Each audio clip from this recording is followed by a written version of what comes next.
हालात हैं। अवधेश उपाध्याय बीजेपी के प्रवक्ता मेरे साथ जुड़ रहे हैं और मेजर जनरल जे के बंसल मेरे साथ जुड़ रहे हैं डिफेंस एक्सपर्ट के तौर पर। जॉर्ज कुरियन राजनीतिक विश्लेषक के तौर पर मेरे साथ इस वक्त जुड़ेंगे। सबसे पहले मैं अवधेश जी आपका रुख करना चाहता हूं। पीओके कहना शायद अब ज्यादती होगी, वो भारत का ही हिस्सा है, वो भारत है, वो जमीन भारत की है और वहां पर रह रहे लोग माना जाए कि भारत के नागरिक हैं।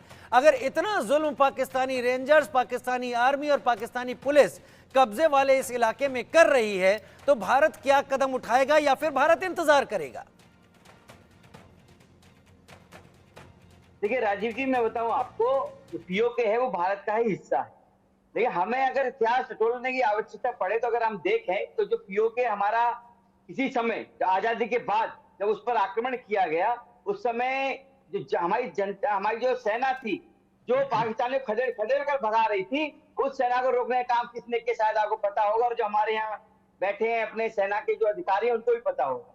जब आजादी के बाद, मैं नाम नहीं लेना चाह रहा उनका, क्योंकि उनका जो परिवार है आज के समय में पूरी तरह से पाकिस्तान प्रेम उनके अंदर भी झलकता है देश में हमारे।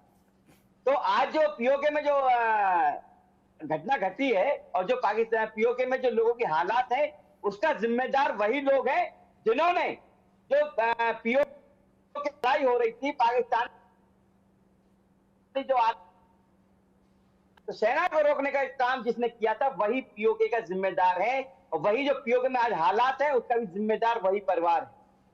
लेकिन अब मैं आपको बता दूं, आने वाले समय में पीओके भी हमारा होगा, जो पीओके में जो लोग रह रहे हैं वो भी हमारे होंगे। कुछ समय का इंतजार कीजिए, सब कुछ सही होगा। अवधेश उपाध्याय जी को मैं चर्चा में लाना चाहूंगा। अवधेश जी, आप अभी जो बातचीत मेरी और जेके बंसल साहब की चल रही थी, तो क्रक्स यही है कि जो गलतियां पहले कर चुके हैं वो घाव अब नासूर बन चुके हैं। अब वो घाव जो नासूर बन चुके हैं उन्हें ठीक करने के लिए जल्दी नहीं की गई तो काटना पड़ेगा। क्या आप तैयार हैं कि काट दें? देखिए राजीव जी, बंसल साहब ने बहुत ही अच्छी बातें कही, बहुत अनुभवी हैं ये और इनको हर चीज का पता है। आपको मैं बताना चाह रहा हूँ, जो जब पीओके जब चल रहा था, पीओके का जब मुद्दा चल रहा था, उस समय फील्ड मार्शल हमारे मानेक शाह थे। उन्होंने एक बात कही, आप देखिएगा उनकी जो हिस्ट्री है, जब पाकिस्तानी जो सेना थी आक्रामक थी पूरी तरह से, उन्होंने कई बार बोला दिल्ली के लिए कि भैया ऐसा है, पाकिस्तानी जो सेना है पूरी तरह से आक्रामक है, आप सेना भेजिए। लेकिन उस समय जो सरकार थी, अभी आपके एक राजनीतिक विश्लेषक बैठे हैं, वो कह रहे थे मुझे विश्वास है कांग्रेस पर। उस समय कांग्रेस के एक प्रधानमंत्री थे, पहले प्रधानमंत्री हमारे देश में, उन्होंने कोई भी उसमें हस्तक्षेप करना उचित नहीं समझा उस समय जब मानिक शाह ने कहा था।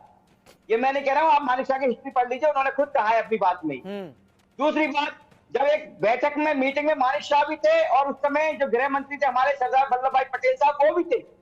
पटेल साहब ने कहा था नेहरू साहब से कि ऐसा है भैया, कश्मीर तो जाने दोगे कि रहने दोगे? तब सबके सामने उन्हें कुछ फील हुआ, तब जाकर उन्होंने हमारी सेना भेजी।